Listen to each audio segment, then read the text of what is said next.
Bien. Est-ce que l'on m'entend? Bonjour à tous. Eh bien, écoutez, je vois que la présence d'un ministre, même un jeudi matin, permet la présence de nombreux de nos membres de cette mission d'information. Bien, bienvenue à tous. Alors, mes chers collègues, nous poursuivons les travaux de notre mission d'information sur le développement d'une filière de biocarburants, carburants synthétiques durables et hydrogène vert, en accueillant ce matin M. Marc Fesneau, notre ministre de l'Agriculture et de la Souveraineté alimentaire. Alors, je voudrais d'abord excuser le président Devinas qui avait aujourd'hui des obligations dans son département, notamment par rapport à un tunnel de Turin, c'est ça? Voilà. Et je peux comprendre qu'il était nécessaire pour lui d'y être présent. Je rappelle que cette réunion est captée, elle est diffusée en direct sur le site internet du Sénat, sur lequel elle pourra ensuite être consultée en vidéo et à la demande de qui le souhaitera. Monsieur le ministre, notre mission d'information comprend des membres issus de différentes commissions qui représentent l'ensemble des groupes politiques du Sénat. Le développement des filières biocarburants, de carburants synthétiques durables et d'hydrogène vert représente un enjeu important pour permettre à la France et à l'Union européenne d'atteindre l'objectif de neutralité carbone à l'horizon 2050, mais aussi également pour notre souveraineté et la compétitivité de notre économie. La France a développé une politique ambitieuse en matière de biocarburants qui a eu des effets significatifs tant en termes de production que d'incorporation de biodiesel ou de bioéthanol dans les carburants. Nous avons constaté lors de nos auditions que ces orientations se trouvent aujourd'hui contestées ou interrogées par la Cour des comptes comme par des organisations non gouvernementales. Par exemple, l'Organisation Transport et Environnement. Nous voyons bien également que, contrairement à ce qui est pratiqué aux États-Unis, la première génération de biocarburants, qui est mature sur le plan industriel, n'aurait plus le vent en poupe au niveau de l'Union européenne, notamment lorsqu'il s'agit d'envisager des voies de décarbonation pour le transport maritime et pour le transport aérien. Pourtant, de grandes industries ont estimé devant la mission que la deuxième génération de biocarburants n'est pas mature sur le plan industriel et ont pointé plusieurs difficultés, notamment de disponibilité et de collecte de la biomasse. Mais a-t-on aujourd'hui une stratégie claire de valorisation de la biomasse à des fins énergétiques et de production de carburants durables? Il est donc essentiel que nous puissions avoir analyse de ces enjeux et qui ne sont pas minces, bien évidemment, pour le monde agricole. Notre rapporteur, M. Vincent Capo-Canellas, vous a adressé un questionnaire qui peut vous servir de guide, mais vous pouvez bien sûr et naturellement introduire vos propos comme vous l'entendez, bien évidemment. Je sais que votre temps est compté et que nous avons, chers collègues, 1 heure à passer avec notre ministre pour avoir les réponses à toutes les questions que nous lui poserons après sa présentation. Voilà. Je vous passe la parole, Monsieur le ministre. Merci, Monsieur le vice-président. Vous m'entendez, oui? Monsieur le vice-président, Monsieur le rapporteur, Mesdames et Messieurs les sénateurs, merci de m'accueillir ce matin au Sénat. Une question qu'on traite pas toujours assez souvent, je trouve, cette question des biocarburants et l'usage de la biomasse. Je pense qu'on va être appelé à en parler à plusieurs reprises, parce qu'il y a bien des sujets qui vont naître dans les mois et les années qui viennent, notamment avec l'accélération et des objectifs sur décarbonation puis neutralité carbone qui remettent au cœur des enjeux cette question-là. Donc merci de m'accueillir. Ça me permet, au travers de cette invitation, de m'exprimer et d'échanger avec vous sur les sujets des biocarburants, qui sont des sujets importants, comme ça a été dit par le sénateur Cuypers, qui relèvent de plusieurs dimensions, des dimensions agricoles, des dimensions énergétiques, des dimensions industrielles, des dimensions de mobilité, des dimensions environnementales, des dimensions de lutte contre le changement climatique. C'est dire si c'est assez multifonctionnel. Il y a effectivement un questionnaire. Alors je vais essayer, on vous l'enverra précisément étayé, mais je vais essayer de répondre à un certain nombre de questions qui se posent sur cette question-là. D'abord dire que le moment qu'on traverse est un moment où on voit bien que les agriculteurs, je mets aussi les forestiers pour d'autres raisons, mais les agriculteurs, mais étant ministre aussi des forêts, je dis au passage, sont des acteurs incontournables de la transition énergétique et de la décarbonation, pour une raison simple, c'est que c'est au travers de leurs activités que se produit l'élément essentiel que nous connaissons, c'est-à-dire la biomasse. C'est des bioressources à partir de la photosynthèse qui peuvent être valorisées en produits biosourcés et énergies renouvelables. Le rôle de l'agriculture et de la sylviculture dans ce domaine est aussi central pour passer d'une économie fondée sur des ressources fossiles à une économie durable, compétitive et sur du carbone qui soit du carbone renouvelable. Et donc c'est une partie de la stratégie que nous avons, est une stratégie qui est basée là-dessus. La filière française de biocarburants de première génération contribue dans ce cadre-là depuis 2005, ça fait bientôt 20 ans, à la décarbonation en particulier du secteur des transports. Ces débouchés non alimentaires de production agricole s'inscrivent en France en complémentarité et synergie avec les débouchés alimentaires au travers de nos filières intégrées. Et c'est d'ailleurs tout l'intérêt, me semble-t-il, du modèle français qui s'est construit dès le début quasiment sur cette question énergétique. Le bilan environnemental des biocarburants première génération est souvent ramené, à mon sens un peu trop souvent ramené, à une question de concurrence avec d'autres usages, évidemment, en particulier l'alimentation. C'est un débat ancien, initié dans les années 2000 lors de l'émergence de la filière, vous vous en souvenez, et sans doute Pierre Cuypers plus que d'autres encore. La réglementation européenne ayant finalement plafonné la contribution des biocarburants de première génération dès la directive du 9 septembre 2015 qui prévoit que leur part d'énergie ne doit pas être supérieure à 7% de la consommation finale d'énergie dans les transports.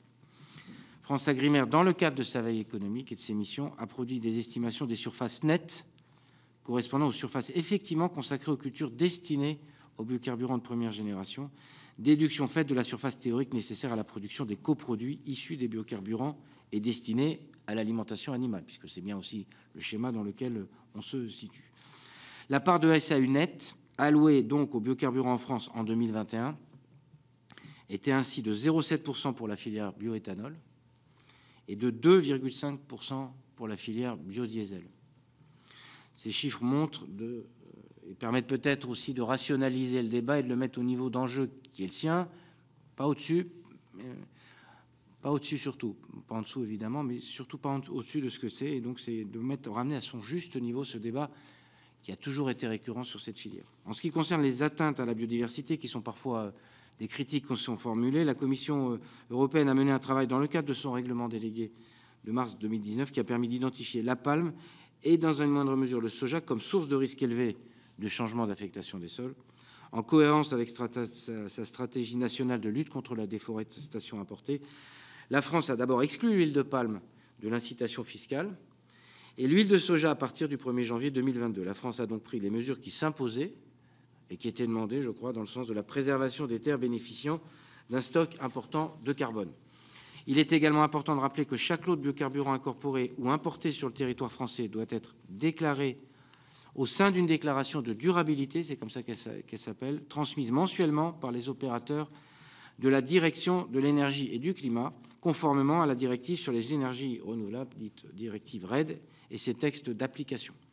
Cette déclaration permet de contrôler que chaque biocarburant mis à la consommation sur le territoire français respecte des critères de durabilité liés aux terres et à l'obligation de réduction de 50 à 60% des émissions de gaz à effet de serre par rapport aux carburants fossiles. Par ailleurs, lorsque la question des biocarburants conventionnels est abordée, il convient de tenir compte des externalités positives induites notamment par les coproduits, les pulpes, les drèches, les tourteaux, et en termes de souveraineté protéique pour l'alimentation animale. Loin d'être un concurrent aux cultures alimentaires, la culture de biocarburants en est un complément. Dans bien des cas, ces cultures favorisent la production de matières destinées à l'alimentation animale, libérant ainsi des surfaces de culture céréalières qui peuvent donc être dédiées directement, en première intention, à l'alimentation humaine. La tête de rotation que constitue le colza représente également un avantage agronomique que je ne vais pas décrire devant un certain nombre de gens qui connaissent mieux que moi, ou pratiquent mieux que moi ce sujet. Et donc c'est un avantage agronomique évidemment indéniable. À la vérité, rien de nouveau dans ce que je viens de dire, et rien qu'il ne soit pas déjà sur la table. Tout ça là avait été exposé par le Sénat, par vous, monsieur le sénateur Cuypers, il y a déjà un certain temps, dans le rapport d'information de 2019, et vous êtes investi depuis longtemps sur le sujet. Ce qui a par contre changé depuis 2019, c'est la guerre en Ukraine et ses conséquences qui ont bouleversé les circuits d'approvisionnement des produits énergétiques fossiles et rappelé la nécessité d'être plus encore qu'aujourd'hui ou qu'hier souverain en termes d'énergie, rappelant aussi notre trop forte dépendance la trop forte dépendance de nos modes de vie, de nos économies aux énergies fossiles importées. Dans ce cadre, alors qu'il est nécessaire de reconquérir notre souveraineté énergétique, bénéficier de 2 filières structurées et durables de production de biocarburants avec des infrastructures et des outils industriels intégrés dans nos territoires me paraît un atout considérable. Des évolutions dans le mix énergétique sont attendues dans les années à venir. Les biocarburants de première génération peuvent pleinement contribuer à l'enjeu d'accélération du développement des énergies renouvelables et de décarbonation de l'ensemble des transports, comme ils l'ont fait depuis 20 ans. Considérant les évolutions que je considère comme structurelles envisagées pour la mobilité légère, avec l'électrification engagée du parc automobile, nous devons donc continuer à nous appuyer sur ces biocarburants de première génération et notre filière française afin de réussir la transition de la mobilité lourde, routière et non routière.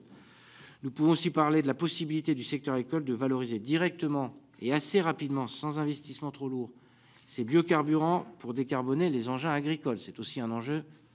10 à 12% des émissions de gaz à effet de serre du secteur agricole sont liées aux engins agricoles. Donc c'est une part qui n'est pas inintéressante et c'est une part sur laquelle on peut agir plus facilement sans doute, encore que je ne vois rien de très facile dans ce que nous avons à faire, mais peut-être plus facilement que dans d'autres domaines. Il me semblait donc important de rappeler ces éléments sur les biocarburants. Par ailleurs, en cohérence avec les objectifs poursuivis au niveau européen pour la décarbonation des transports, il sera nécessaire de mobiliser une part plus importante de biocarburants de 2e génération. Un enjeu essentiel réside ainsi dans notre capacité à développer une filière française de production de biocarburants de 2e génération, plus structurée encore. Cela pose à la fois l'enjeu de la mobilisation de la matière première biosourcée correspondante, mais aussi le développement des technologies de transformation et les process d'industrialisation, évidemment.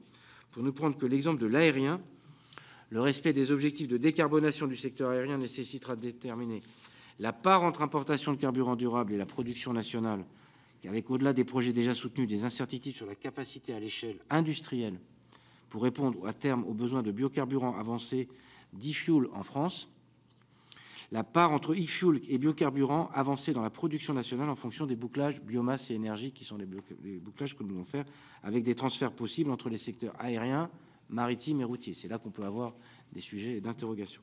L'équation est donc complexe, et c'est tout l'enjeu de discussion que nous aurons à l'occasion de l'élaboration de la programmation énergie-climat de la France et pour laquelle la concertation va s'échelonner, débuter et se poursuivre. À vrai dire, elle a quand même commencé dans les prochaines semaines. Il me semble qu'il faut être très attentif, et j'y serai particulièrement aux enjeux de biomasse. D'abord parce qu'il y a un changement d'échelle. La question des biocarburants est une question pleine et entière de la transition que nous devons être beaucoup plus au cœur de cette question-là aujourd'hui qu'hier. Il me semble que c'est un élément important. Deuxième élément, j'ai parlé de la guerre en Ukraine comme un élément structurant de modification.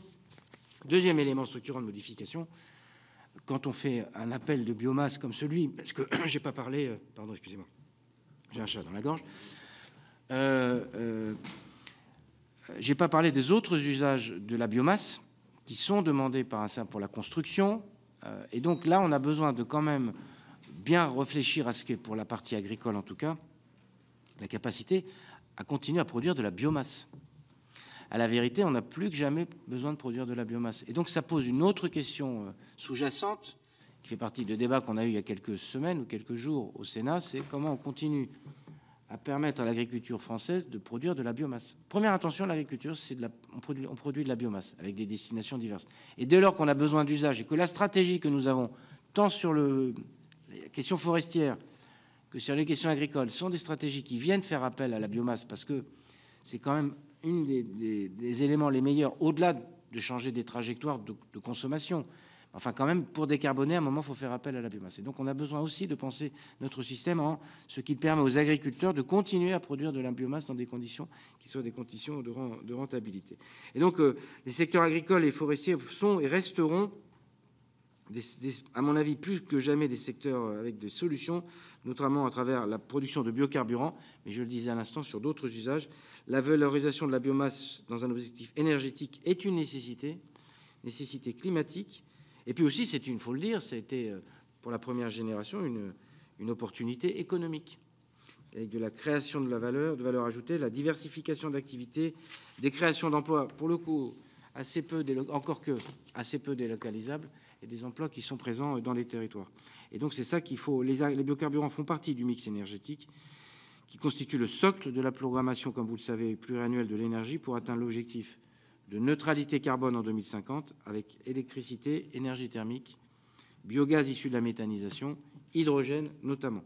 La loi d'accélération a apporté une première pierre à l'édifice, en particulier en posant les bases du développement de l'agrivoltaïsme. C'est un autre sujet, mais c'est aussi un élément complémentaire.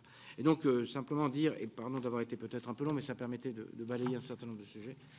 Il me semble qu'on doit réfléchir à la manière dont, avec les agriculteurs, avec les filières aval, on peut construire des filières qui continuent plus que jamais à se développer. J'ajoute un élément. Le dérèglement climatique va faire évoluer parfois des bassins de production. De même que telle ou telle évolution liée à l'interdiction de tel ou tel produit phytosanitaire. Il faut qu'on pense nos systèmes aval avec ce que vont être les bassins de production dans non pas 5 ans, mais 10, 15, 20 ans, compte tenu des évolutions climatiques. On sait qu'il y a des contraintes climatiques qui vont s'exercer pour tout le monde, mais qui auront des impacts plus lourds dans certains secteurs que dans d'autres, d'un point de vue de ce qu'on peut produire comme assolement. Et donc, il me semble qu'on aura une réflexion à mener là-dessus aussi. Voilà ce que je voulais vous dire, et je vais essayer de répondre à vos questions. Bien, merci Monsieur le Ministre. Première réaction de ma part, et je passerai la parole à notre rapporteur. Quand je vois aujourd'hui la crise énergétique qui est quand même là et le risque qui est le nôtre du blackout d'approvisionnement énergétique, quand on pense notamment au tout électrique, je me pose la question sur est-ce que le renouvelable est bien au rendez-vous. Donc vous avez émis un certain nombre de bonnes intentions. Après, c'est les moyens. Monsieur le rapporteur. Merci, Monsieur le Président. Merci beaucoup d'abord, Monsieur le Ministre, d'avoir accepté l'invitation de la mission. J'y vois le sens des responsabilités qui a toujours été le vôtre et j'espère que vous serez un précurseur parce qu'un certain nombre de membres du gouvernement n'ont pas encore répondu à nos invitations et c'est un signe d'ouverture de votre part par rapport au Sénat et aux travaux qui sont les nôtres. On y est particulièrement sensible. Ça ne nous étonne pas, c'est ce que nous savons votre écoute du Parlement et vous l'avez montré dans différentes fonctions.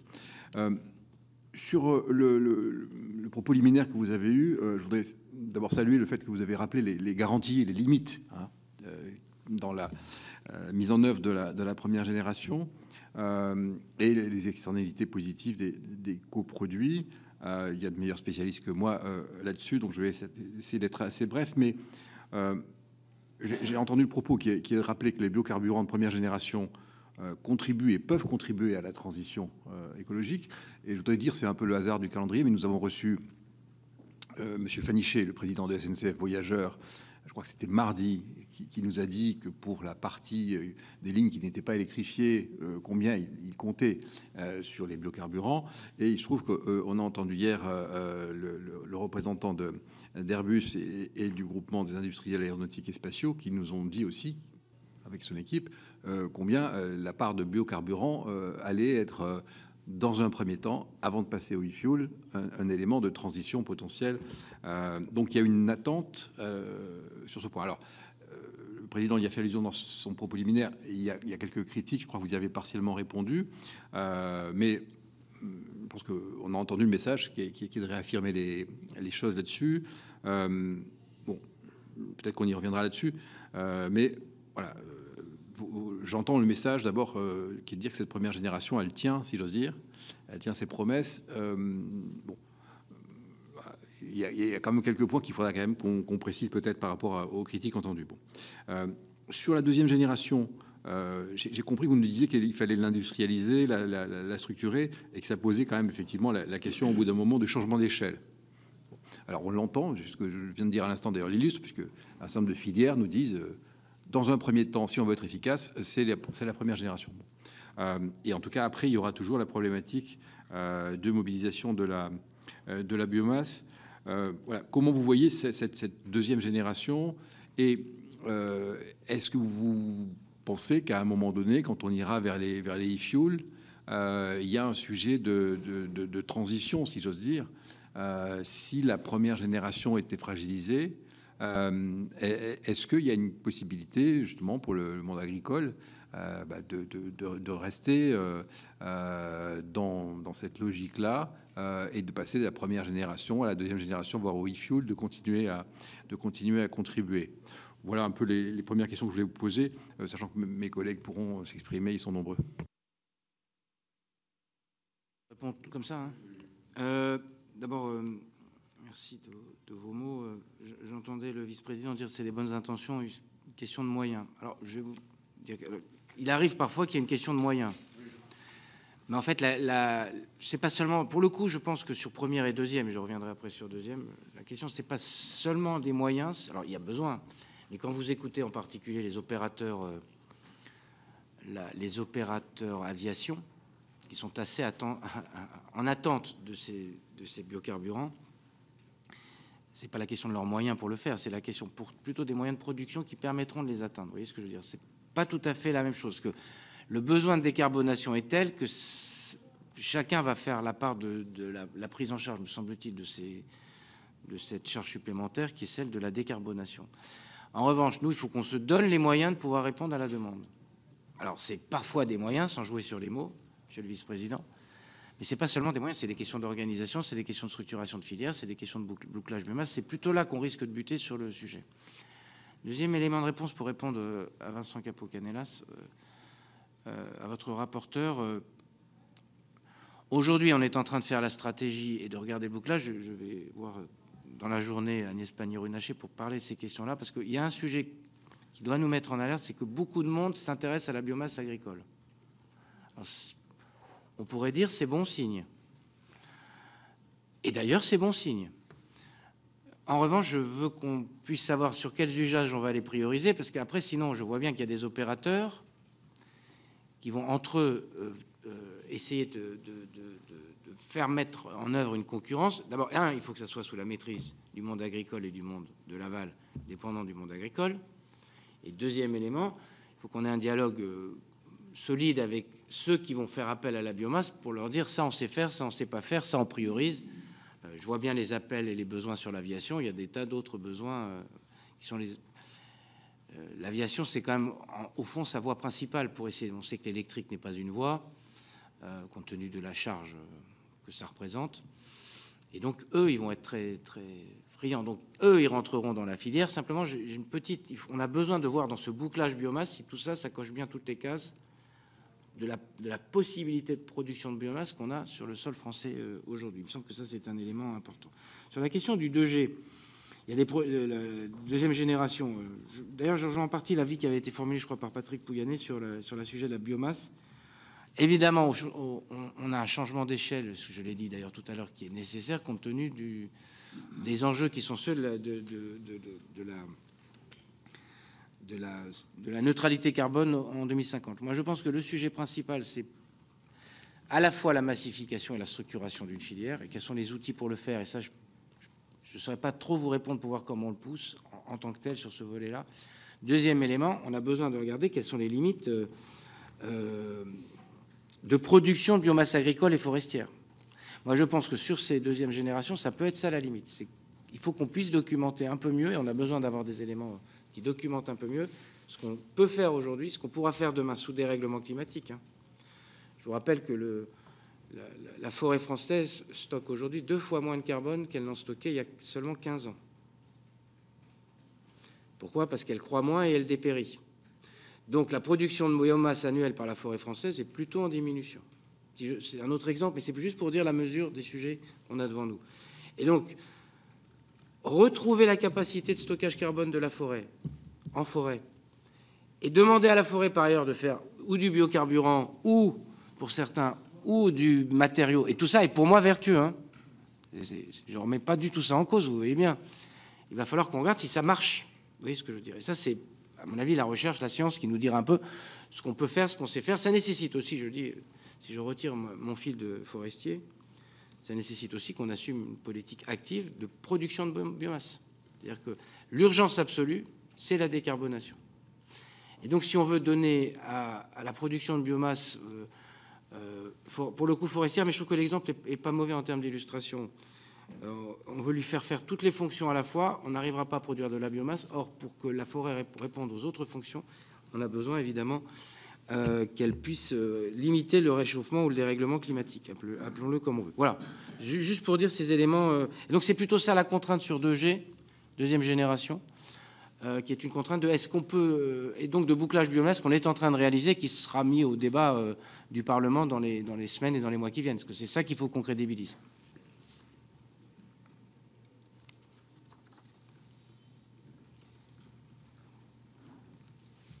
René-Paul Savary, sénateur de la Marne. Oui, merci, Monsieur le Ministre. Merci, Pierre, pour ces propos. Moi, j'en partage un grand nombre, notamment d'entendre le discours de la forêt. Ça fait plaisir parce que je trouve qu'on n'en parle pas suffisamment, alors que c'est effectivement une richesse extraordinaire. Non, je voulais avoir quelques questions parce que quand on travaille sur tout ça, on s'aperçoit que à l'avenir, si on parle d'hydrogène ou autre, il va falloir beaucoup d'électricité, beaucoup d'eau, beaucoup de biomasse. Beaucoup de biomasse également, donc c'est bien de ne pas mettre tous ses œufs dans le même panier, me semble-t-il. Et il y a vraiment un rôle d'ici 2050 à jouer autour de la biomasse. Je voulais savoir un peu votre position, parce que 2 points. Un, on nous dit que, moi j'ai cru comprendre, en tout cas, je comprends peut-être pas tout non plus, hein, mais que les carburants de 2e génération, autant on savait au stade pilote faire, mais de passer du pilote à l'industrialisation, c'était déjà particulièrement compliqué. En première géné, on a su faire. Très bien. Donc, sachons utiliser déjà ce qui marche, parce que la 2e génération, il y en a plein quand même, enfin un nombre d'interlocuteurs importants qui nous dit non, on ne s'est pas trop passé au stade d'industrialisation. 2e point également, je voulais savoir ce que vous pensiez de la thermolyse par pyrogazéification par rapport à l'électrolyse pour fabriquer de l'hydrogène, qui avait l'intérêt d'utiliser un peu moins d'électricité, puisque l'électrolyse utilise beaucoup d'eau, beaucoup d'électricité. La thermolyse arrive par des procédés qu'on connaît bien maintenant, qui sont vieux, bien anciens, peut-être d'utiliser à la fois de l'électricité, mais en moindre quantité, mais également de la biomasse. Donc là aussi, c'est une stratégie qui est diverse. Et je pense qu'il faut, me semble-t-il, travailler sur toutes ces pistes, hein, pas aller juste sur une seule piste en ce qui concerne cet hydrogène. Et puis d'autre part, est ressorti des auditions, un fait important, c'est que beaucoup également de nos auditeurs nous ont dit aux États-Unis, ils savent faire, c'est l'IRA. Ils ont dit, voilà, il faut arriver à la décarbonation, on vous donne les moyens, débrouillez-vous. Ce qu'on veut, c'est arriver à 0 émission en 2050. En France, en Europe, on a plutôt tendance à dire, vous voyez, l'automobile, électrifier l'automobile. Alors, on sait que ça va être quand même pas tout à fait comme ça que ça va se passer. Utiliser telle méthode. Est-ce que maintenant, vous êtes sur une stratégie plutôt à définir globalement, faire confiance aux acteurs en disant, allez vers cette voie-là. On a vu que les acteurs étaient mobilisés, hein. Le ferroviaire, il est mobilisé. Les aériens, hier, ils sont dans un plan, ils ont déposé quand même leur plan de filière d'ici 2050. C'est bien structuré, bien réfléchi, etc. Donc, est-ce qu'en France, on est dans une stratégie à faire confiance aux opérateurs pour qu'ils aillent dans cette direction-là? Et puis, sur la forêt, attention effectivement aux mesures écologiques. On voit notamment pour les débardeurs qui ne peuvent pas intervenir à certains moments, etc. Il faut concilier ces mesures écologiques, il faut concilier le puits de carbone, il faut concilier la fabrication de biomasse. Donc, il faut que tout le monde mette les gouttes d'huile aux bons endroits plutôt que les grains de sable. Et est-ce que vous pensez y arriver dans ce domaine-là? Monsieur le ministre. Alors sur 2G... Pardon, peut-être une précision, mais je pense que Monsieur le ministre l'a peut-être en tête. Nous avons reçu notamment l'entreprise Apner, c'est ce à quoi fait allusion mon collègue René-Paul Savary, qui a actuellement une démarche pilote sur la thermolyse et non l'électrolyse pour produire de l'hydrogène, et donc potentiellement aussi produire des e-fuels à partir de ça, et qui, a priori, avec un procédé qui paraît extrêmement intéressant et qui serait moins coûteux. Voilà, donc ça montre bien aussi qu'on est dans un domaine sur lequel la voie de la recherche peut encore nous permettre des avancées technologiques et qu'on n'est pas enfermé dans des dispositifs techniques. Et encore aujourd'hui, voilà, je vais juste décrypter ça parce que y a en tout cas un procédé que nous regardons avec la mission et dont nous savons que le gouvernement est en train de regarder si oui ou non ça peut rentrer dans les plans de la filière hydrogène pour qu'on soit capable d'industrialiser tout ça, parce que c'est quand même relativement coûteux, et cette filière aujourd'hui de thermolyse n'est pas éligible au financement. Voilà, donc c'est une des difficultés, mais ça fait partie des voies de recherche, et donc c'est vrai que ce contexte-là doit être pris en compte. Hein, c'est ça. Monsieur le ministre. Monsieur le sénateur Savary, sur la question de la thermolyse et des autres procédés, je ne prétends... Alors là, en plus, si vous les avez... C'est gentil de me dire que vous les avez reçus, parce que vous êtes, à mon avis, beaucoup plus documenté que moi sur la question technique et la faisabilité. En revanche, je réponds assez volontiers sur la nécessité de diversifier sur ces sujets-là les sources de production. Il me semble que dans ce sujet-là, tant qu'on est encore dans ces phases où on essaie d'expérimenter, de trouver des solutions techniques, etc., il me semble que toutes les hypothèses doivent être posées sur la table, y compris celles qui consomment un peu moins d'eau, etc., parce que je pense que c'est quand même... l'erreur tragique, ça serait de s'enfermer dans un seul modèle, y compris dans la production d'hydrogène. Après, sur le reste, techniquement, je ne prétends pas à connaître bien les choses, mais il me semble que c'est un élément important. Deuxièmement, sur la question deuxième génération. Oui, vous avez raison, c'est pour ça que je l'ai dit, d'ailleurs. On est encore en phase... d'expérimentation, on sait faire à petite échelle, on ne sait pas industrialiser pour des raisons de nature diverses. C'est pour ça d'ailleurs qu'il faut pousser la recherche dans le domaine, et c'est pour ça qu'il ne faut pas en rabattre sur la première génération. Parce que... Alors, il faut toujours se méfier quand il y a une rupture technologique de ceux qui sont dans la première technologie qui trouvent que la première était bien et que le changement de deuxième est bon. Mais la vérité, c'est qu'on bute sur des impasses techniques sur ces... que vous connaissez aussi... Enfin, que vous... Oui, et qui viennent produire des contraintes économiques. Il y a une deuxième contrainte, c'est qu'à un moment, première génération et deuxième génération pourraient aller chercher la même biomasse. Je pense aux cultures intermédiaires, dans certains cas. Donc il y aura aussi dans notre bouclage à penser le système, qu'on soit sûr qu'on continue à avoir notre première génération, qu'on a une deuxième génération, et que ça se tient en termes de bouclage biomasse. Ça me permet de dire une troisième chose. La biomasse, c'est quoi? C'est de la photosynthèse, c'est de l'eau, et c'est la capacité à produire. Donc c'est aussi les engrais, c'est aussi les produits phytosanitaires dans certains cas, etc. Enfin, faut pas... La biomasse, c'est ça. Hein. Factuellement, c'est ça. C'est pas... La photosynthèse, elle n'est pas sans facteur de production à l'intérieur. Enfin, si on veut le faire dans une échelle qui soit celle qui permette de répondre à nos besoins. Je le dis au passage que je ne faut quand même jamais oublier cette petite... C'est un peu le cycle, quoi. Oui, c'est ce que j'essaie de rappeler de temps en temps, comme vous le savez. C'est jamais mauvais de le faire. Troisième élément de réponse sur, je dis au passage sur les questions forestières, oui, ça va être tout l'enjeu. Moi, je vois beaucoup d'appels de biomasse forêt. Je suis harcelé de gens qui veulent faire du bois matériau, qui veulent faire du bois énergie, qui veulent faire du biocarburant, qui veulent faire du stockage carbone en forêt, qui veulent préserver la biodiversité, qui veulent qu'il puisse y avoir des activités récréatives. Il va falloir qu'on priorise. Hein. Or, la priorisation, pour moi, c'est quand même la contribution. La stratégie carbone, elle est basée sur réduction pour ceux qu'on peut réduire et réduction à zéro, automobile, etc. Et deux, sur une stratégie qui est basée sur agriculture et forêt comme puits de carbone. Donc, il va falloir qu'on conforte ces secteurs dans la fonction première qui doit être la leur, qui est une fonction de puits de carbone. Parce que si on n'arrive pas à réguler cette question climatique, à 5 degrés, ce n'est pas la peine de s'énerver sur la biodiversité. Hein.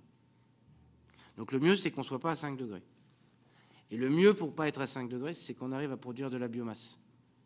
Pour essayer de stocker ce qu'on peut stocker, au-delà de la réduction de la consommation d'énergie fossile. Et c'est cette double combinaison, me semble-t-il, qui est importante.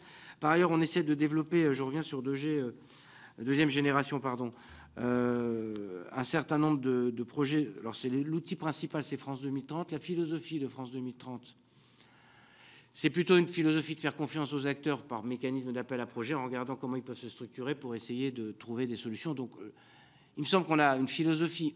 Je ne sais pas si c'est ce que vous voulez dire, donc je ne veux pas trahir votre pensée. La philosophie ne peut pas être simplement une philosophie de la réglementation et de la contrainte. La philosophie, c'est une philosophie, c'est ce que vous décrivez peut-être dans la philosophie américaine. D'abord, ça n'est pas qu'une... Enfin, notre affaire ne marche que si elle est européenne. Hein.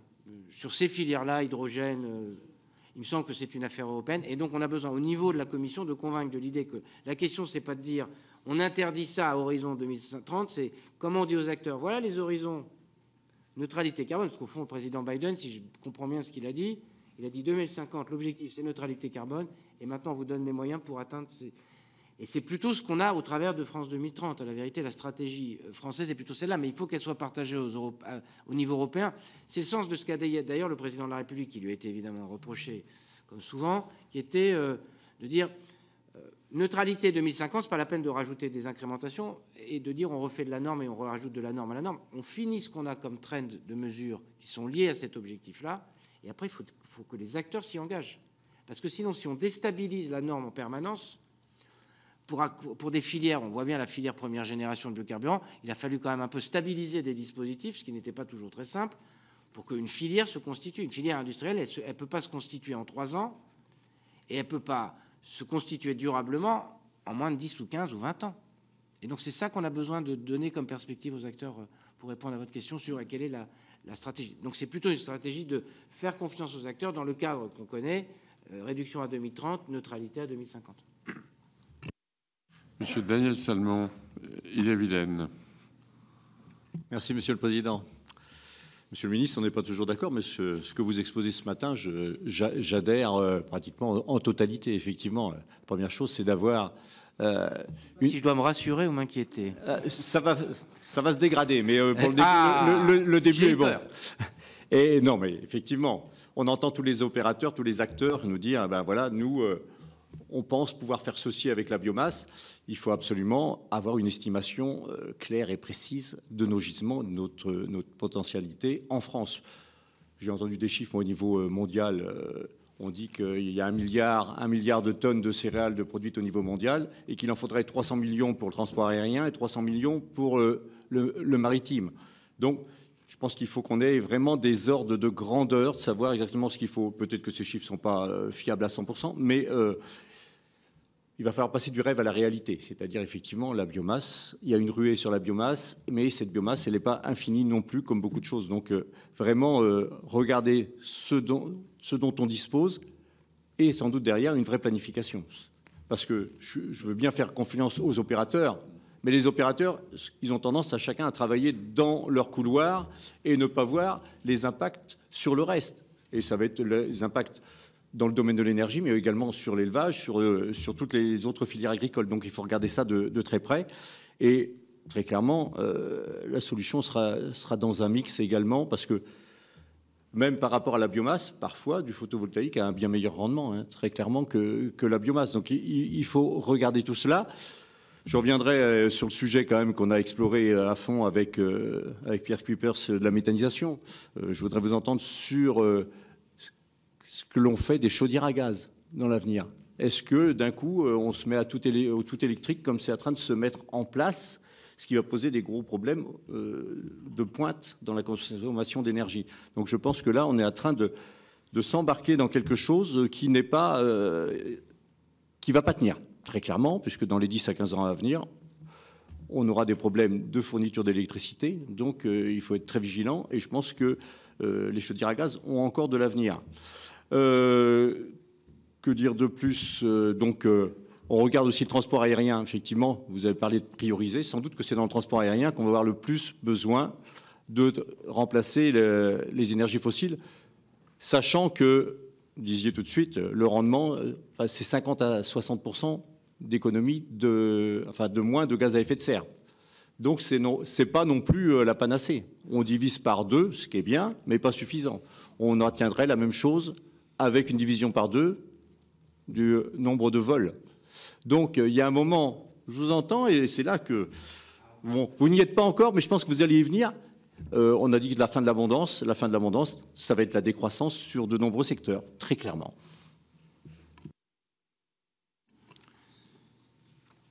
Vous posez plusieurs questions.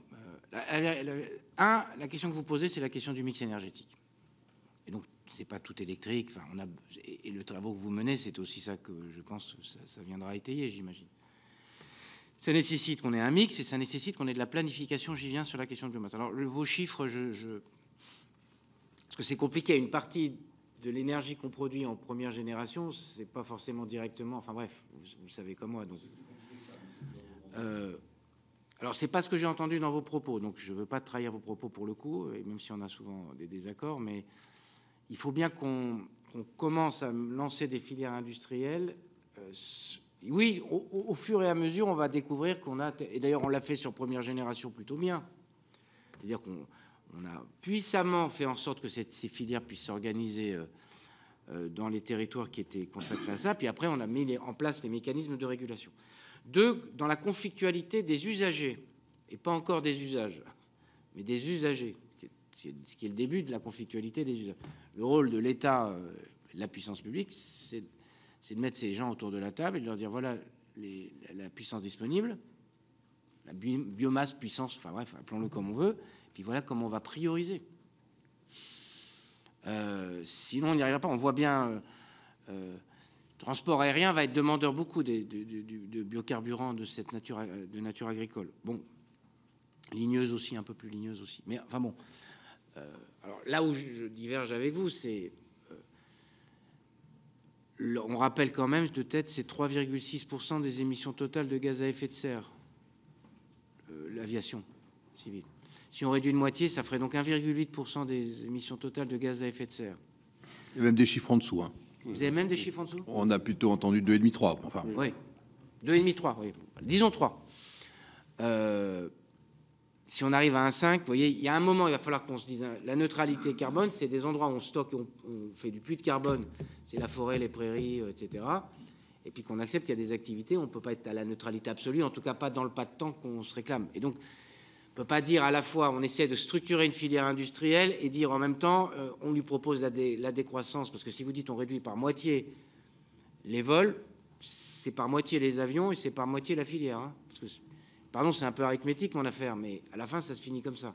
Or, ce qu'on essaie plutôt, c'est d'avoir une trajectoire qui soit solide d'un point de vue carbone pour être bien à la neutralité carbone. Mais s'il suffisait de le dire, ça serait déjà compliqué, mais après, il faut le faire. Parce que, je veux dire, dans un pays comme le nôtre, l'aéronautique, c'est un élément important. Et donc, la stratégie... Alors, attendez, la stratégie qui est la nôtre, c'est plutôt une stratégie de carburant qui viennent contribuer à la décarbonation la plus rapide possible de l'énergie, de l'aéronautique. Je rappelle d'ailleurs que l'aéronautique, je crois, en 10 ou 15 ans, ils ont déjà réduit de moitié. Donc réduire de 2 fois une moitié. C'est plus facile de réduire au début. Ouais. Donc c'est pour ça que je dis 2 fois, c'est compliqué. La première fois, le premier pas et le deuxième pas, quand vous allez les voir, ils vous disent quand même, pour un motoriste, en 20 ans, de réduire de 2 fois 50%, c'est solide. Mais après, il faut qu'il y ait des filières industrielles, parce qu'il faut choisir. Alors après, vous êtes sur une autre option que celle que je défends. Mais si l'option, c'est de dire on réduit, il n'y aura pas de filière industrielle si vous dites, au fond, la perspective, c'est la réduction de l'aviation. Moi, je crois pas ça. Ça ne veut pas dire que quand on a d'autres usages et qu'on peut prendre le train, on ne prend pas le train. D'ailleurs, c'est ce qu'on a fait au niveau national. Mais je reviens à ma question de la priorisation. Pardon d'être un peu long, monsieur le vice-président et monsieur le rapporteur. Oui, on a besoin à la fin, et c'est le travail qu'on va faire dans les semaines et les mois qui viennent, c'est de faire un bouclage pour dire voilà les usages, voilà les priorités, voilà comment on va faire.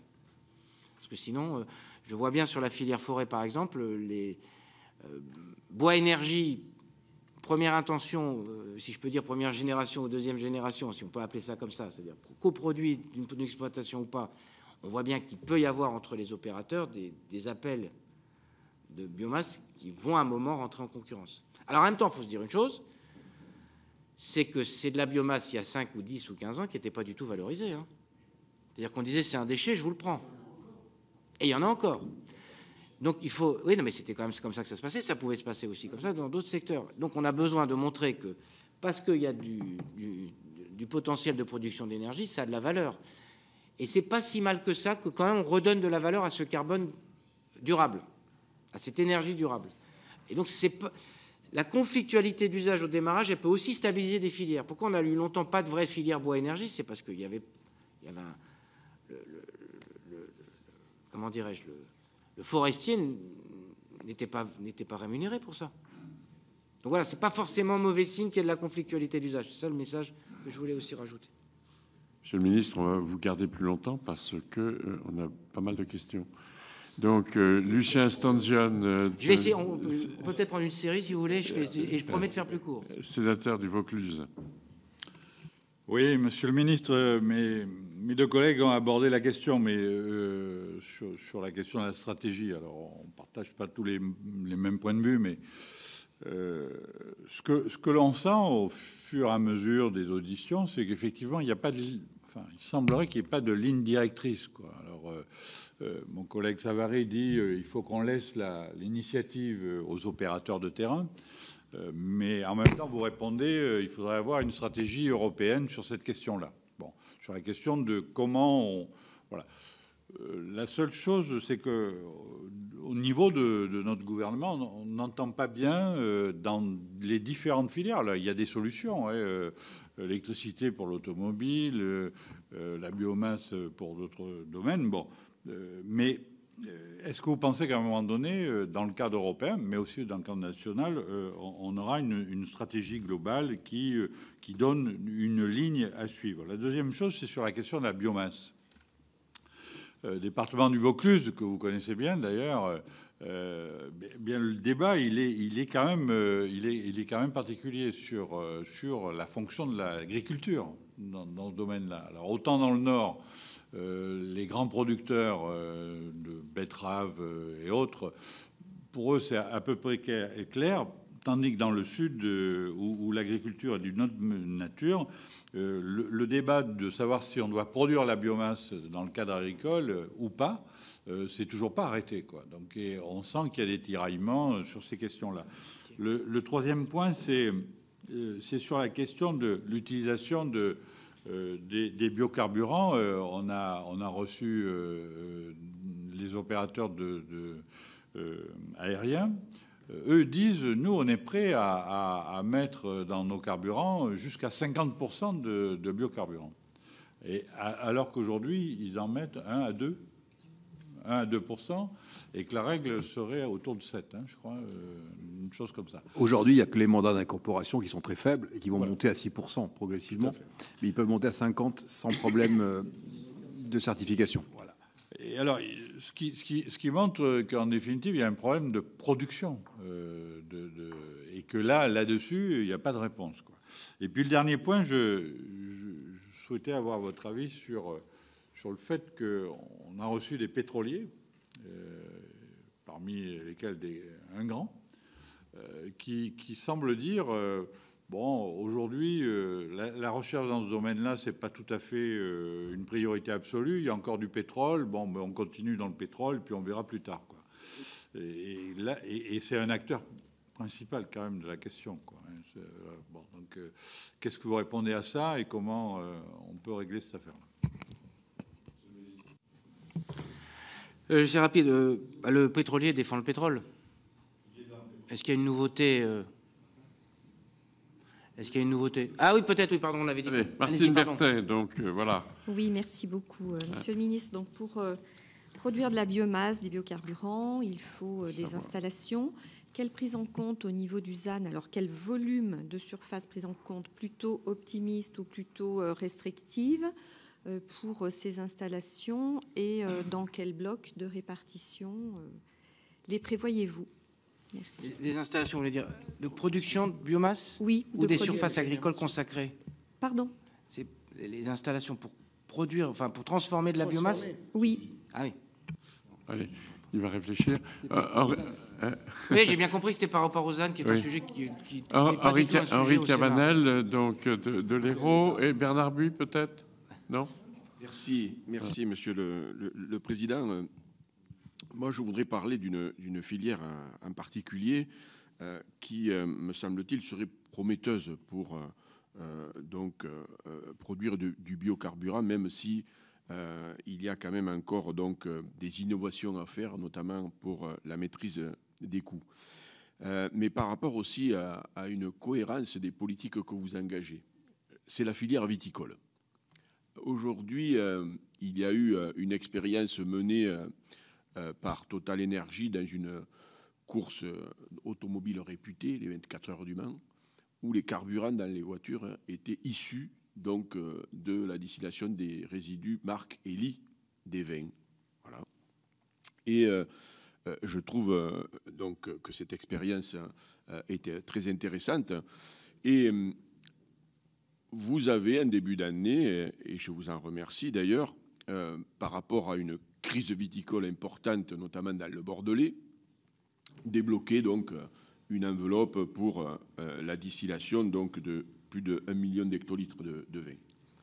Pourquoi ne pas conditionner cette aide que vous avez apportée à la condition donc de produire de l'éthanol et du bioéthanol. Voilà. Parce que je trouve que ça serait cohérent dans, dans une situation de crise que vous avez réglée. Deuxième question, par rapport donc, et on l'a évoqué hier dans le groupe Vignes-Vins, sur le fort degré aujourd'hui dû au réchauffement climatique de nos vins et la volonté d'un certain viticulteur de désalcooliser leur production.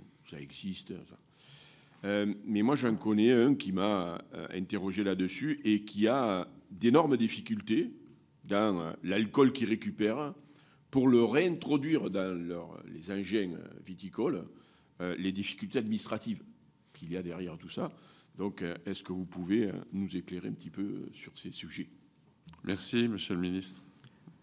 Alors, je reviens donc sur la question que vous évoquiez, que les gens qui travaillent dans le pétrole défendent. Le pétrole n'est pas une totale découverte, sans mauvais jeu de mots.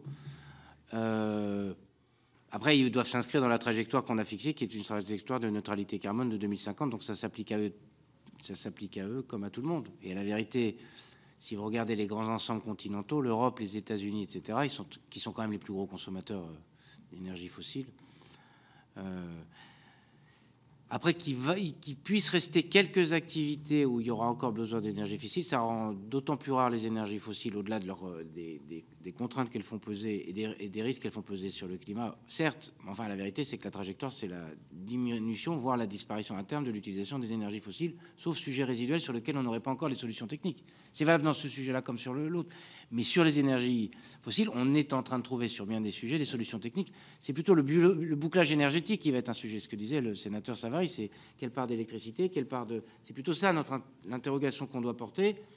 Technologiquement, on voit bien qu'on peut quand même essayer d'y aller. Donc, je réponds simplement qu'ils doivent être comme les autres, parce que c'est quand même... C'est parce qu'on a libéré des énergies fossiles qu'on est dans cette situation-là, alors que ceux qui produisent des énergies fossiles, je ne crois pas qu'ils n'en aient pas conscience. Je trouverais ennuyeux qu'ils n'en aient pas conscience. Mais tout le monde a conscience que de toute façon, cette trajectoire-là, c'est une trajectoire qu'il faut tenir.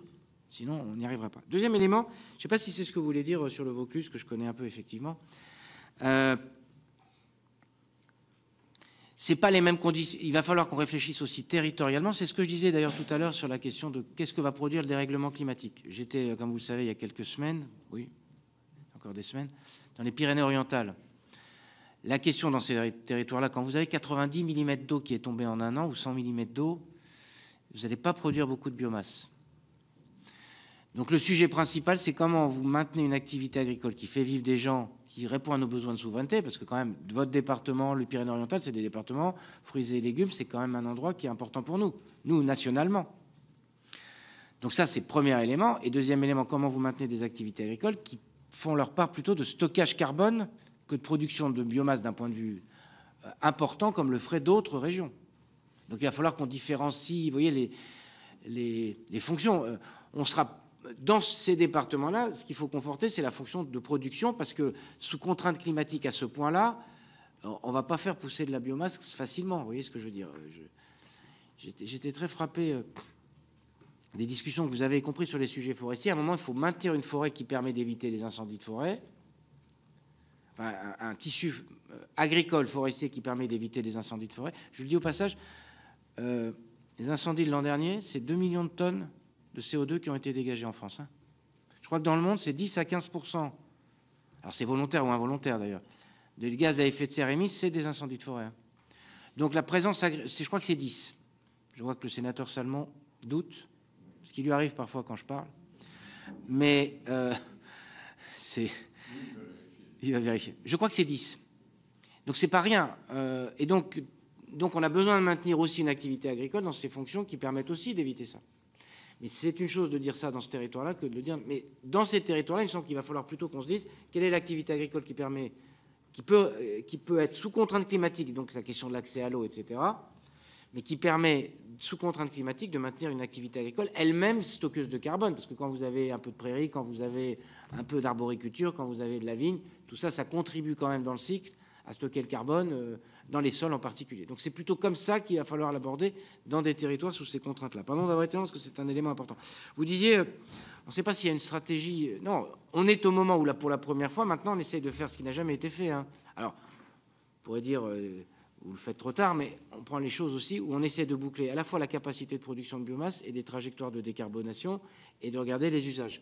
Et c'est les travaux que vous faites là, et c'est les travaux qui vont être mis à votre débat dans la stratégie nationale bas carbone. Dans cette stratégie-là, ce qu'on essaie de faire dans les travaux qu'on mène avec la Première ministre depuis 2 mois, c'est on rajoute les usages. Hier soir, j'avais une réunion sur la forêt.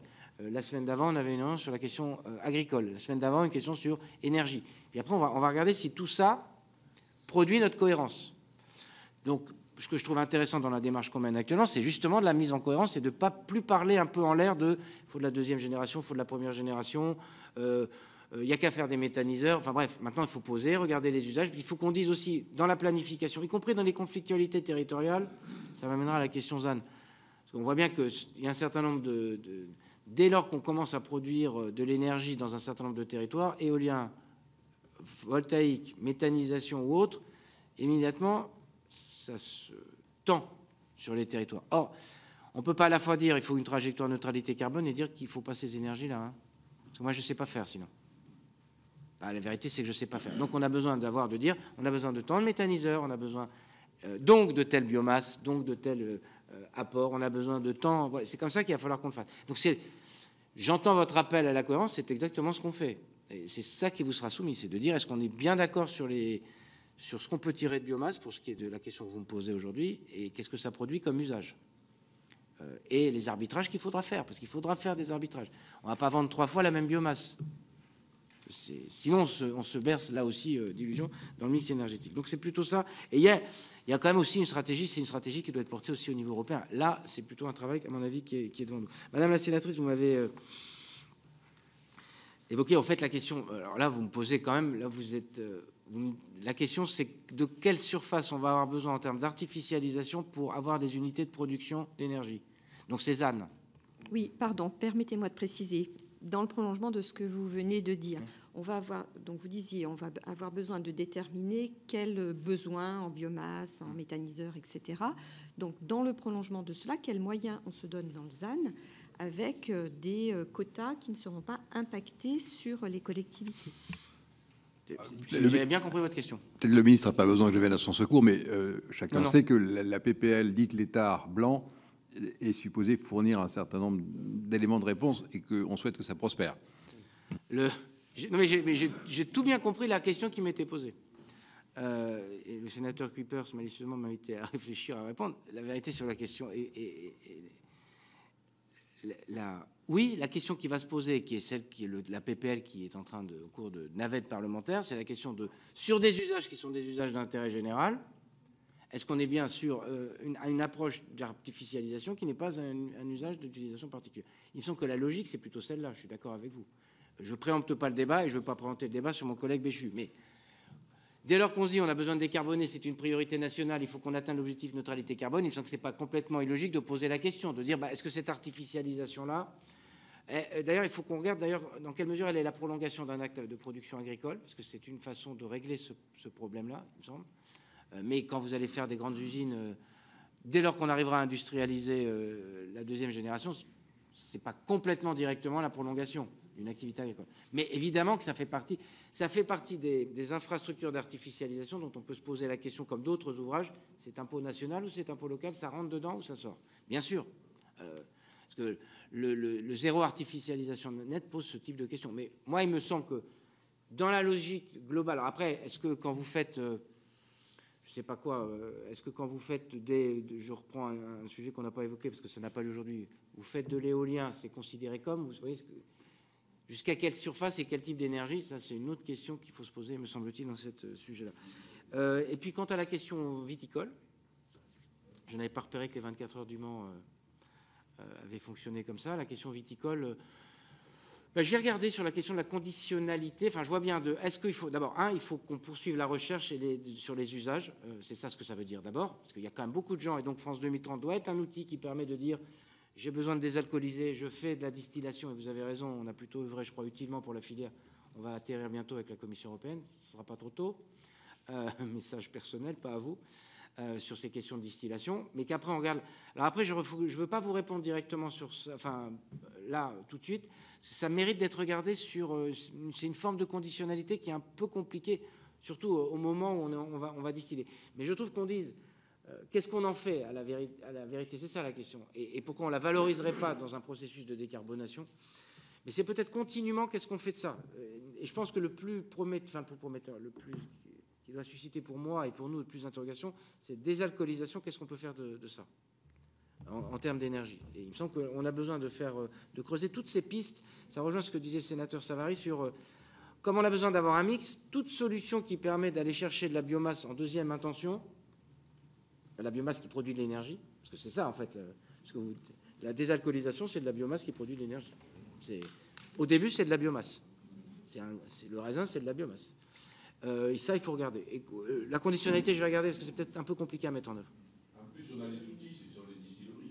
Oui, bien sûr, ça, on sait faire. Ça, on sait faire. Il faut que je sois à 58, je crois, en séance. Alors, voilà, c'est ça. La meilleure excuse, c'est ça. C'est ici. Alors, c'est ici, oui. Mais c'est ici. Ah bon, pas très loin. il n'y a pas de déplacement. Non. Monsieur le rapporteur. Oui, merci Monsieur le Ministre. Alors, on ne va pas abuser de votre temps et on vous remercie déjà de répondre à toutes nos questions. Deux points.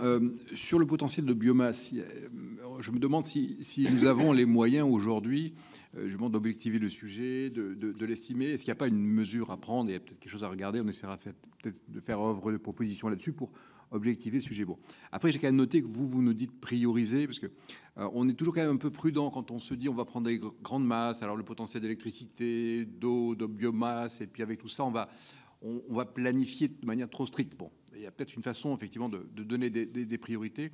Et en tout cas, j'ai noté aussi que sur la deuxième génération, vous avez bien en tête qu'il y a un problème pour l'industrialiser. Alors là-dessus, on a entendu, nous, trois choses. Le coût des usines. Il y a un facteur 3 ou 4 quand même. Il y a un vrai sujet sur comment commencer à industrialiser là-dessus. On a donc un problème de production, un problème de volume, parce qu'effectivement, même le président de SNCF Voyageurs nous dit, moi, sur mes trains, la partie qui n'est pas électrifiée, bah, effectivement, j'en voudrais, mais j'en ai pas. Bon, donc il y a un sujet. Bon. Et puis, on a un troisième problème quand même, qui est de prix, donc de maturité du marché, de comment on est capable de construire, de réguler un marché mature et avec des clients à la fin, parce que ça ne peut pas être que des fonds publics. Il y a quand même un sujet. On a vu des entreprises, y compris dans le secteur de l'hydrogène, d'ailleurs, qui nous disent tout ça est bien. Bon, ok, les appels à projets, nous aider à faire des filières, etc. Mais finalement, si on a au bout des clients et un marché mature avec un prix, bah, ça donnera quand même une visibilité à tout le monde, parce qu'on voit bien aussi que les investisseurs attendent entre-temps. Voilà, donc il y a peut-être quelques petits sujets sur la deuxième génération, de donner un coup d'accélérateur et de franchir le pas sur les usines, mais surtout de construire un marché mature.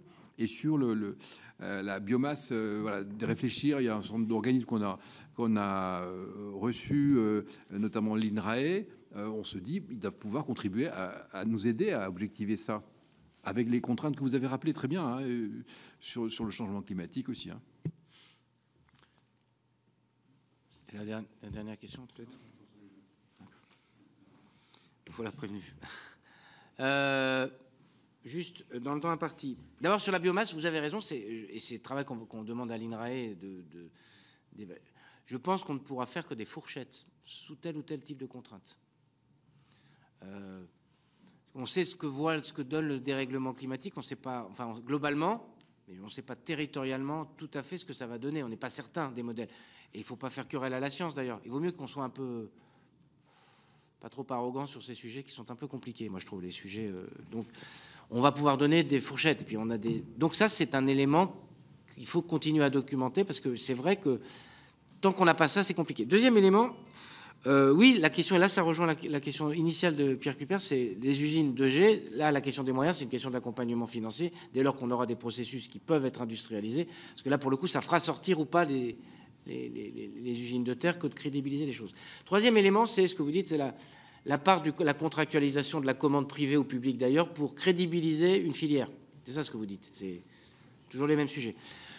Moi, je pense que la principale, mais d'autres diront peut-être d'autres choses, hein, d'autres collègues ministres, s'ils viennent ici, il me semble que le sujet principal, c'est parce que justement, on n'arrive pas vraiment à bien répondre sur les usages et qu'est-ce qu'on a de disponible, que personne ne se lance vraiment. Vous voyez ce que je veux dire? Et je pense qu'on a besoin de crédibiliser, c'est pour ça que j'y tiens beaucoup, ce qu'est la biomasse théoriquement disponible, avec des fourchettes qui font se donner de précautions positives ou des précautions négatives, dans les deux sens. C'est comme ça qu'on pourra commencer à dire prioriser. Alors quand je dis prioriser, ça ne veut pas dire exclusif, mais quand même se dire, on a ça de biomasse, on peut en mettre, mettons des hypothèses qui permettent de faire ici de l'aéronautique, là du matériel agricole, et à partir de là on fait, parce que le sentiment que donnent beaucoup d'opérateurs quand ils viennent nous voir, c'est qu'en fait ils ne croient pas qu'il y a tout ça en biomasse. Donc ils disent non mais non, parce que comme il y a aussi les usages pour l'énergie, je sais pas quoi, il y a les... Et donc en fait on a besoin de dire la biomasse qui peut être appelée et produite, pour qu'après on crédibilise des filières qui se construiraient. Et c'est, à mon avis, par là qu'on résoudra cette équation. Bien. Une autre question? Oui, moi oui, on va terminer. Je voulais simplement avoir votre avis sur un propos purement technique et sémantique. Nous entendons, il est écrit, il est dit que c'était la fin du moteur thermique pour 2035. Or, on vient de parler de biomasse, et on sait très bien, et le président Pouyanné nous l'a rappelé, c'est que le moteur thermique doit continuer d'exister, puisque ce n'est pas le moteur thermique en soi qui doit être mis en cause dans les écrits. En tout cas, c'est le carburant qui doit être décarboné dans ce moteur thermique. Il y a une erreur qu'il faut corriger, me semble-t-il. Qu'en pensez-vous? Parce que si on veut mettre de la biomasse, il faudra bien un moteur thermique, ça ne se fera pas comme ça. Oui, alors je ne suis pas complètement d'accord avec vous, ça peut arriver. Oui. Plutôt avec M. Salmon, généralement. Mais il y a un moment, il faut quand même donner une trajectoire qui dise que... Parce que quand on dit décarboner, et d'ailleurs c'est ce qu'on assume... Attendez, ce qu'on assume dans la trajectoire agricole, c'est qu'on ne peut pas demander à l'agriculture d'être neutre en carbone. Ce n'est pas possible puisqu'elle produit de la biomasse. Donc, de toute façon, on continue à un peu émettre de carbone, et en particulier le secteur agricole est un secteur, y compris dans les discussions qu'on a eues en interministériel, où il y a une trajectoire de réduction, mais qui est moins demandée que sur l'aviation, où c'est plutôt neutralité absolue. Pourquoi? Parce que on demande à l'agriculture de nous nourrir, il ne faut jamais quand même l'oublier au passage, et par ailleurs de produire de l'énergie dont on a besoin pour décarboner. Mais donc, on ne peut pas à la fois demander ça et en même temps dire sur la question des moteurs thermiques qu'on n'essaie pas quand même de sortir du moteur thermique, parce que même de l'énergie première ou deuxième génération, elle a un tout petit peu de carbone, il est renouvelable. Oui, mais... Et donc il me semble qu'il faut qu'on préserve des usages. Il y aura encore des moteurs thermiques, on sait très bien qu'il y a des... par exemple, l'avion, c'est plutôt du moteur thermique. Hein. L'avion, ça reste du moteur thermique. Enfin, j'entends pas autre chose que personne ne dit qu'on va faire de l'électrique. Bon, et c'est pour ça d'ailleurs que l'aviation est très demandeuse de carburant de cette nature. On sait très bien qu'aujourd'hui, sur le modèle agricole, on a du mal, sur les engins qu'on a en agriculture, en tout cas les gros engins, à faire autre chose que des thermiques. Mais réservons ça à la part résiduelle qu'on ne sait pas résoudre aujourd'hui, plutôt, me semble-t-il, que de dire là, on pourrait passer à l'électrique, faire de l'électrique. Parce que sinon, on ouvre une boîte où à la fin, on va dire on fait comme avant. C'est ça le risque, me semble-t-il. Merci, Monsieur le Ministre. Nous sommes une minute en avance. Merci. Voilà. Merci à vous de votre accueil. Merci à vous, chers collègues.